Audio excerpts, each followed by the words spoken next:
tjekkisk pilsner og søde ales. Og vi er stolte af at kunne sige, at vi hader, når vi drikker stærke sorte øl, der smager af svovl og røg, der er inspireret af amerikansk øltradition. Det er derfor, at To Øl fokuserer på at brygge øl, ligesom andre danske mikrobryggerier, med maltsødme og ikke meget andet. Vi brygger ikke øl, fordi vi elsker at skabe smagsoplevelser, men mest bare for at skabe hype om øl. Vi laver øl, der har tilsat forskellige grøntsager, som gør, at man kan smage øllen bedre. Der findes øl, der indeholder alkoholprocenter, som er til at brække sig over. Vi drikker hellere de øl, der er blevet brygget i over 100 år. Det kalder vi en kvalitetssikring. Vi synes, der er en uforståelig hype om øl, der er fyldt med humle, som har mørk kassenadesukker og chokolade i sig. Hvis vi skulle brygge en porter, skulle det hellere være en porter, der masseproduceres, bare så prisen kommer ned. Vi snakker om en porter, der ikke rigtig smager så meget. Vi hader nemlig, når de mest smagsfulde malte og humler er tilsat. Afbalanceret øl er det bedste, vi ved, og sådan en øl får man, når den er sød og uden humle. Tunge, sorte øl hader vi.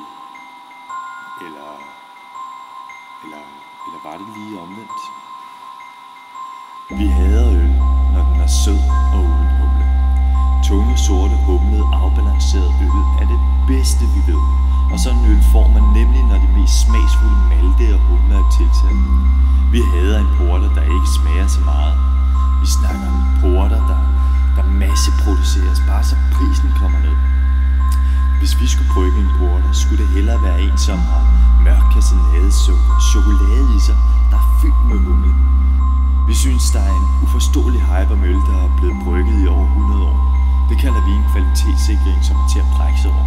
Vi drikker hellere de øl, der indeholder alkoholprocenter, som gør, at man kan smage øllen bedre. Der findes øl, der er tilsat forskellige grøntsager, mest bare for at skabe hype om øl.